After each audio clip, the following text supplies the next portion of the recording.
Hi, and welcome to episode 4 of Move. This is my office. Welcome. Thought we just might have a chat about the chaos and what its purpose is in our life. In 2025, in February, we were in the process of selling our house in a state that we had lived in for 25 years.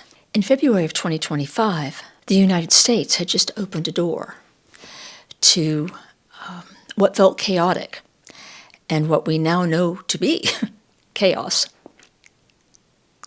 Chaos is uncomfortable, and we're all trying to control that chaos, right? To make it bend to our needs, to our beliefs.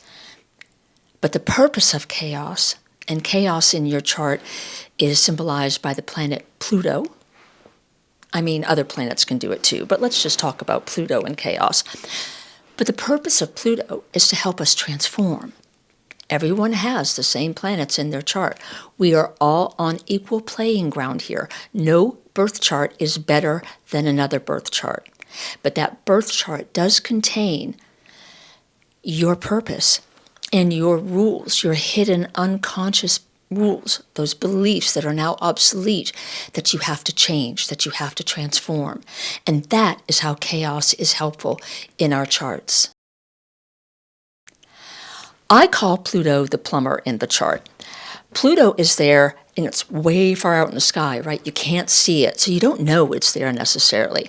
But Pluto, by divine design, is there to kind of clean out the pipes. It goes in there and it brings out the toxic decay, the things that have been stored in the basement for a long time that you never wanted to look at, but are getting really smelly and don't serve a purpose anymore in your life. And that's part of our purpose here, is to undo that stuff that we come here with, that stuff that we're not necessarily aware of, but that drives some of our behaviors. So Pluto is in a sign for 14 to 32 years. It's there for a long time to do its work, so you kind of need to address it, even though you don't want to. There are no quick answers in these times, but I do want to share the 9 drivers that contribute to our chaos. This is about understanding the purpose of the chaos, how to use it to your advantage by understanding those 9 drivers, recognizing the cesspools and the rabbit holes that others may use or that you may use to lead yourself to feeling powerless. But you are, by your chart's design, in full power of achieving your chart's purpose. And when you do that, you share your gift with the world, and it changes the way the world runs. I didn't learn astrology because I wanted to be an astrologer or because I wanted to predict the future. I learned astrology because I didn't understand myself. I didn't know what my purpose was in life. I had discovered my mom's Linda Goodman astrology book when I was 7, and it opened my eyes to what astrology was. But it wasn't until I was about 13 or 14 that I really started getting into it. And again, it was with the sole purpose of understanding what my career would be, where my life was going, what I was destined to do. Not everyone is here to understand their purpose in the world. For me, it's a strong driver. So that's why I turned to astrology. In our household, my mom used to say, we had 3 kids. One would be a doctor, a dentist, and a lawyer. I was the last born. I was the surprise baby, and I was supposed to be the dentist. But I didn't want to be a dentist. And it felt like my power was being taken away, should versus could. I wanted to determine what I did with my life. Maybe you felt the same. Maybe you felt that same kind of powerlessness, of feeling that things are too big for you to handle. I knew I had the power to manifest a life, but I didn't know what the end state was. So that's why I took an interest in astrology. Still, on my journey to find my purpose, it was very happenstance. I happened into a corporate job, and that was at about, I think I was like 26, right? And then I got promoted, and then, I bought a house, and it was on my own. My husband, who's now my husband, could not contribute to that because in his past he had bankruptcy. So it was just like, well, I'm accountable. I'm going to buy a house. And I felt a sense of purpose there, right? But it wasn't fulfilling everything. I was going through the motions, but it wasn't meeting a deep inner need. And I'm kind of feeling that way now with what's going on in the world. And it's the same thing with when we moved, right? I knew around, 57 or so that we needed to move. I needed a new space, but it wasn't clear what the path was. I didn't know the end state. And I'm a fixed sign, and I like to know the end state. Don't know if you're a fixed sign too.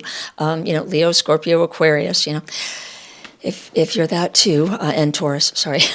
We like to know the end state. But what I did discover at 57, as I shared in a previous video, is these rules. And the more I've come to know them, the more I understand how they're at play deep within my birth chart. That's what my purpose is in life, is to deal with those rules as they come up so I can free myself from the unconscious and subterfuge, that's going on beneath me, that's defeating me and where I want to go in life and what I want this world to be. Okay, let's pick up where we left off last time with the move. So in January, we got the house on the market. Now, I wanted to put the house on the private market. I didn't want our neighbors traipsing through our house for a variety of reasons.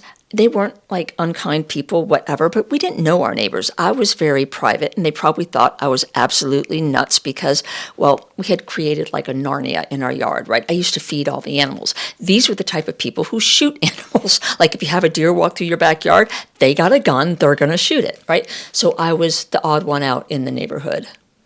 And I was probably creating some chaos on my own by insisting on posting it on a private network. But our real estate agent was like, sure, it's going to work.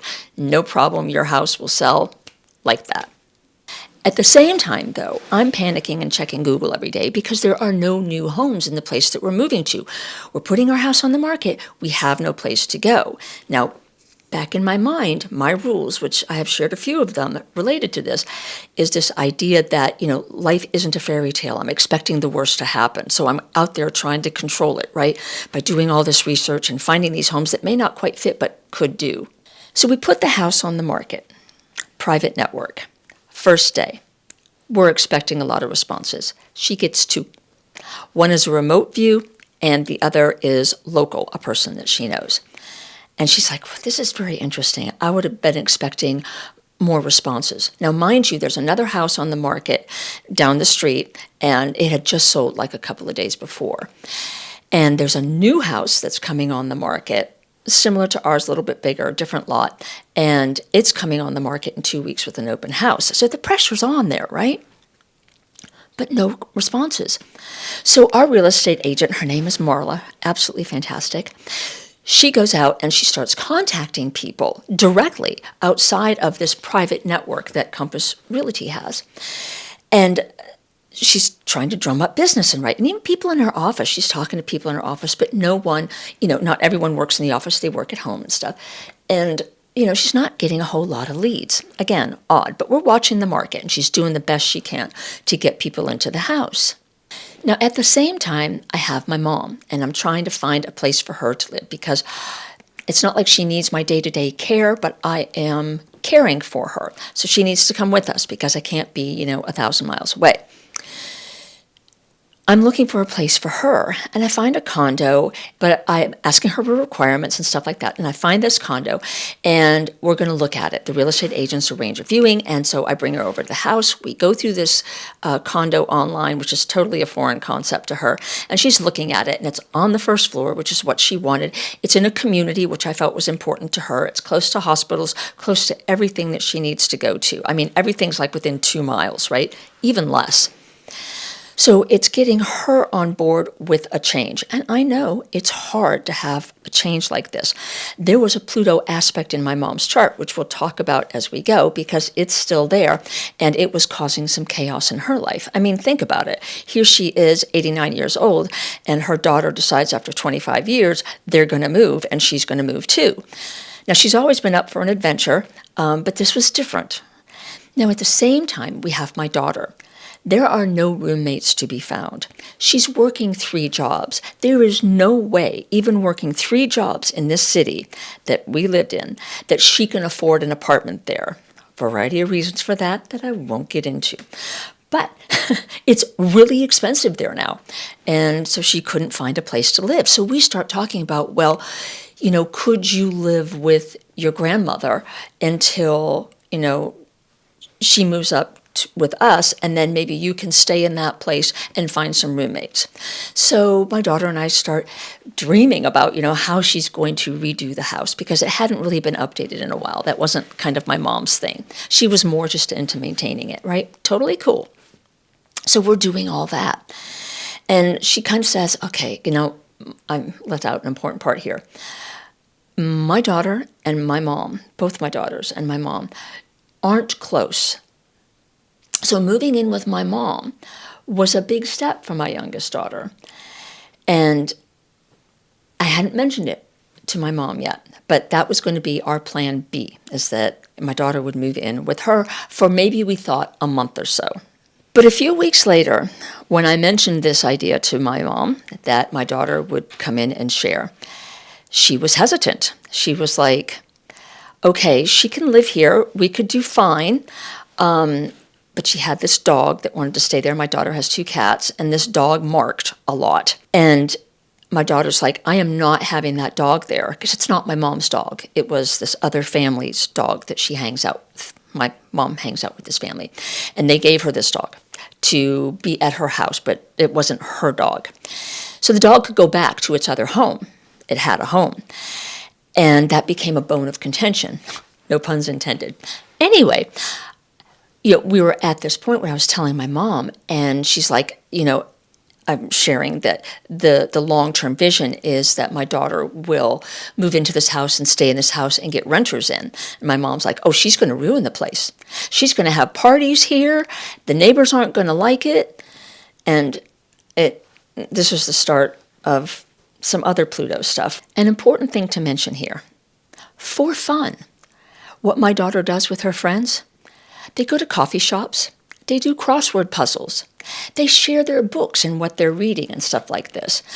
And it would not be my daughter, a neuroscience major who was working on researching Alzheimer's at a medical university in this place where we used to live. It is not like her. She is not a party animal at all. I mean, she graduated summa cum laude, right, from university.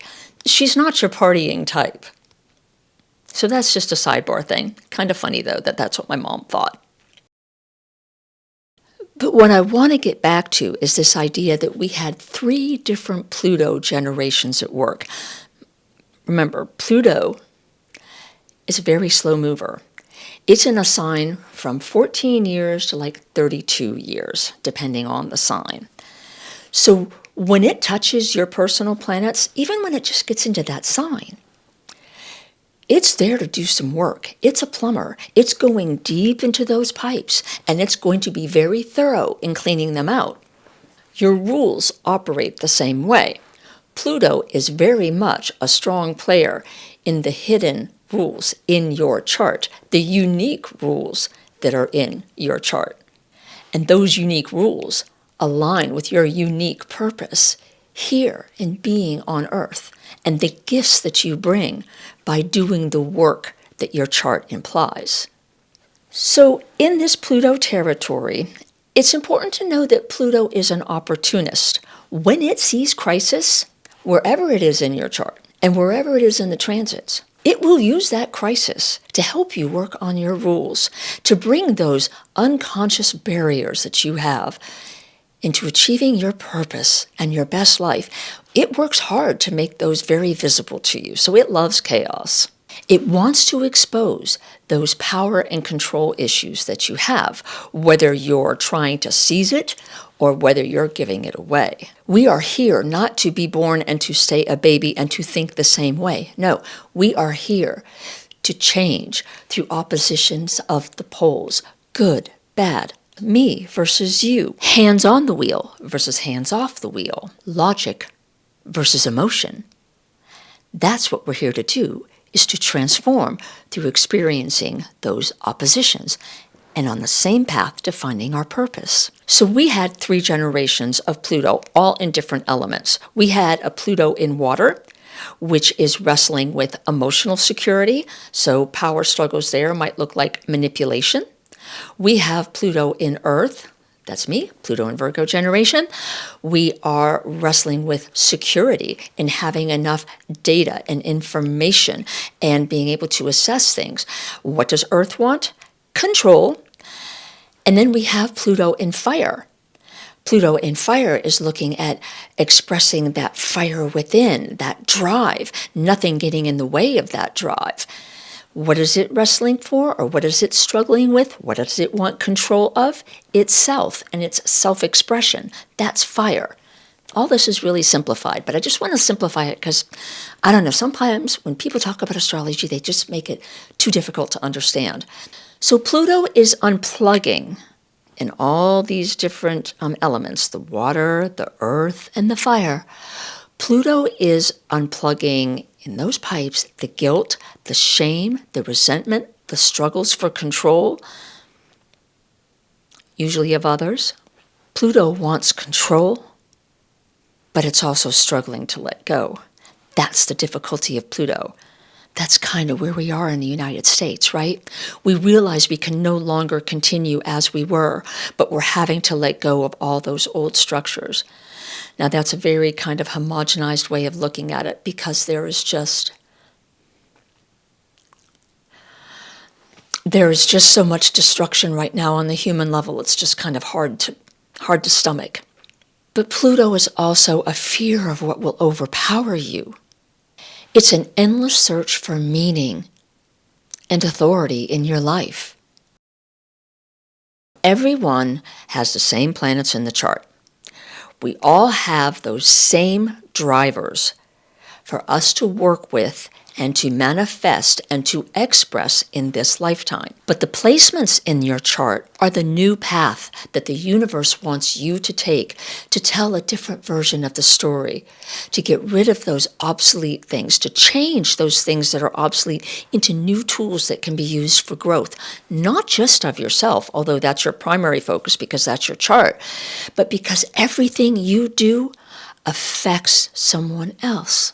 Whether it inspires them, whether it angers them, frustrates them, brings them joy, whatever. So the rules are organized by these 9 drives. I didn't understand this when I first got the rules. This was only because I had taught myself the language of astrology, that I could see the patterns. The first rule under the parental worldviews has to do with the sun. That sun is saying that there are obsolete beliefs that you have that need to be changed this time around. Again, your sun is what you're aspiring to be. It is not what you are. The sun is the path that you are taking. Are you taking a Gemini path to discern the truth? Well, you have a choice there. Donald Trump has a sun in Gemini. So does Jack Smith. Both have taken very different directions in seeking the truth. The parental worldview number 2 is ruled by Mercury. It is the creation process. It is picking up stuff that's going on in the world and making sense of it, but also not just making sense of it. It's taking emotion. It's being inspired. It's seeing the opportunities. That's Mercury. View 3 has to do with Mars. And that's your power, your drive. It's what beliefs do you have that are no longer true, that are running underneath you in the Plutonian realms that are getting in your way of getting what you want. View number 4 is Venus. It's the desire reflex. You have unconscious beliefs that are preventing you from seeing your true desires, from aspiring to what you want. That's driven by desire, right? Number 5 is ruled by Jupiter. It's the hope reflex. It's seeing what is real, but knowing there is something beyond you.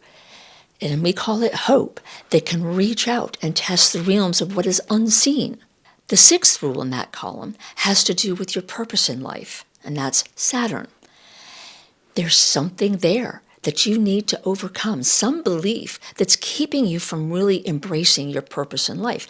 Now, it's not to say that these are all bad rules. They're there to help with the struggle. Remember, we're working in those oppositions. We need those oppositions to grow and transform. The other 3 worldviews, the creative worldviews, have to do with the outer planets, the planets we can't clearly see with our eye. It's divine help, if you will. Neptune is there to help us with our aspirations, to help us see that there is something beyond that we can't see, but to trust that it is there. It's intention. The second rule has to do with Uranus. Uranus can be called the Great Awakener, but we as human beings, because we're struggling with logic and emotion, we need an external force to come in that is uncontrollable, that awakens us to see something different because we get so stuck in our routines.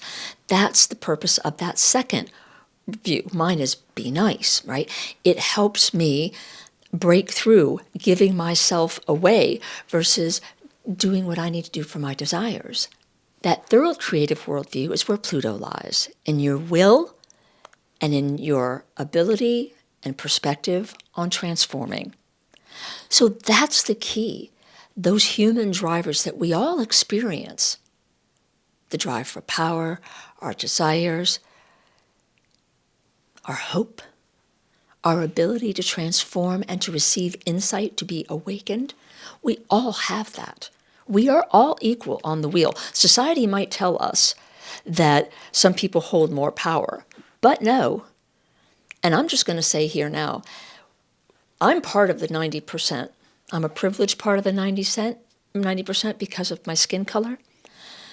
But I'm part of that 90% that isn't holding all the wealth, that isn't trying to exercise power over us, over the masses. I'm going to wrap up the story of February because I think it's kind of funny. On the move, that is. So the house is on the market. No responses. We're pressured because this other house is coming on the market. And I'm like, okay, let's just put it on Zillow. And I'm like, God, every neighbor in this neighborhood is going to be looking at our house on Zillow. So Marla puts it on Zillow one evening. Next morning, we have 4 showings just in the first part of the day. And I'm there because I work from home, right? So I'm talking to these people and talking about the house. And then we had this one person come in who is actually from Compass, who is taking his clients through, and they live in Houston. And I go off that afternoon to take dinner to my daughter, who's working 3 jobs, and I'm like, let me just bring you dinner at one of your jobs since you haven't had time to eat. She calls and she says, okay, we have 4 offers on the table. And I said, well, I'm not there. And she says, well, one of these has like a 5:30 dead end time. We have to respond by 5:30. I said, well, we have to push that back because I'm bringing my daughter to dinner and I'm not going to be home. So we push it back. We get home. Marla takes us through all the offers. And oh my gosh, she was such a helpful person. She knows her job. What a gift she was to us doing her chart. So we look through all the offers and the price keeps going up and up. So we are meeting and surpassing the price that I wanted for the house, which is great, right? Absolutely great. And I'm like, oh, there's always hope, right? All the chaos that I created through wanting to do private network and sticking to that idea, not wanting to do it that way. Look what happens, right? So the funny thing is, we end up accepting the offer of someone who worked for Compass, who had this house at their availability to look at. He could have seen the house 3 weeks earlier and we would have gotten into this pricing war, right? But we did, and whatever, it all worked out. That was just kind of funny. And on the second case, my mom and the house, well, we were purchasing a condominium. We found this one, and it was just perfect. It would be close to where we would be. Even though we didn't have a house yet, I was a stickler on the area of where we would be living. So we were purchasing that condo. And then my daughter, well, she was going to live in the house, the house that we bought from my mom that we were keeping for a while, even though we were moving. She was going to live in that house, and we were redesigning it. We were going to get painters in. No, we were not going to get painters in. We were going to paint, and we were going to do all this stuff, right? She had her dream boards done. She's looking on stuff on Facebook to buy furniture and stuff and taking stuff from our house to bring over. We had it all laid out, room color and everything. And that's where we landed. But come March, those 3 Plutos that were at work between my mother, my daughter, and myself, well, we were about to enter a whole new level of Plutonian chaos, which I'll talk about next time. So thanks for joining me, and I'll see you next time.